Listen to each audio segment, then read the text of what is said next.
बिस्मिल्लाहिर्रहमानिर्रहीम अस्सलामुअलैकुम। मेरा प्यार मेरी दुआएं आप सबके लिए।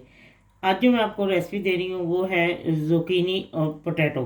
तो मुझे बहुत दफ़ा लोग कहते हैं कि ज़ुकीनी और है और तोरई और है। यहाँ पे जो भी मिलती है ना उसको ज़ुकीनी ही कहते हैं जर्मन में, तो इसलिए मैं भी फिर ज़ुकीनी कहती, कभी तोरई भी कह देती हूँ, आलू तोरई या तोरई आलू जो भी।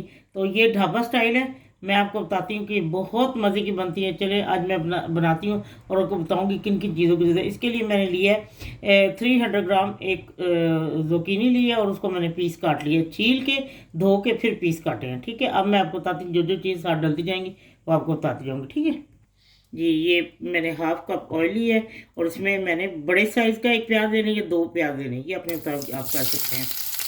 जी, ये मैंने प्याज को लाइट ब्राउन कर लिया और अब मैं इसमें एक पानी डालती हूँ। जी, ये जब अगर इस तरह ब्राउन करके प्याज को बहुत ज़्यादा जलाना ही नहीं, तो उसके अंदर पानी का छींटा देके अगर ढक्कन रख देंगे 2-3 मिनट के, तो ये जल्दी गल भी जाते हैं, रंग भी बहुत प्यारा हंडिया का आता है। चलें, अब मैं ये अदरक लहसुन का पेस्ट 1 टेबल स्पून भर के इसमें डाल रही हूँ।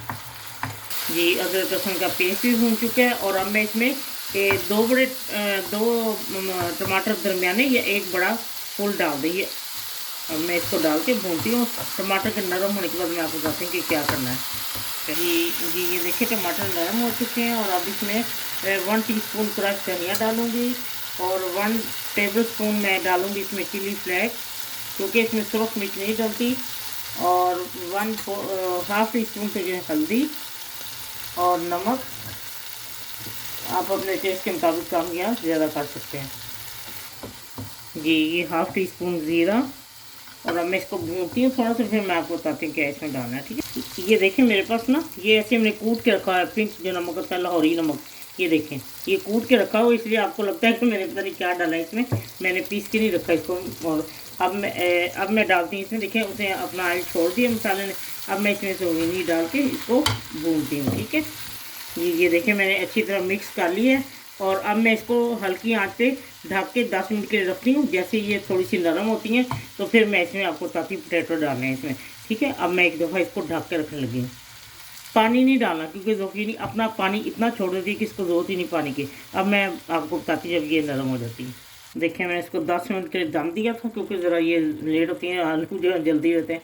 अब मैं इसमें आलू दो मैंने आलू डाले हैं बड़े साइज़ के, उसको इस तरह छोटे पीसों में कर लिया। ये ज़्यादा लग रहे हैं लेकिन इसमें थोड़ा सा भून के फिर मैं इसको रख देती हूँ ढक के और हल्की आंच पे। जैसे ये आलू भी गल जाएंगे और ये तैयार होती है फिर मैं आपको दिखाती हूँ और क्या डलना है बीच में। ठीक है, लीजिए आलू भी गल गए हैं और ज़ुकीनी भी गल चुकी है और अब मैं इसमें गरम मसाला डालूँगी।